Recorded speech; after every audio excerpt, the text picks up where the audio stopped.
కనుల వెలుగును చూపి లాగే రాగమిది.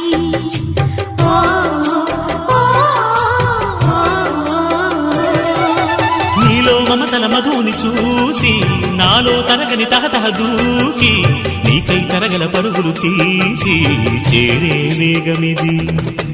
ఆరారు కాలాల వర్ణాలతో నీరాజనం నీకు అందించనా, ఏడేడు జన్మాల బంధాలతో ఈనాడు నీడు పండించనా. మరి తయారయ్యే ఉన్న వయ్యారంగా సయ్యత్తు ఒళ్ళోకి వాలంగా చూసుకొచ్చానమ్మా చూడు ఉత్సాహంగా చిన్నారి వన్నెల్ని ఏల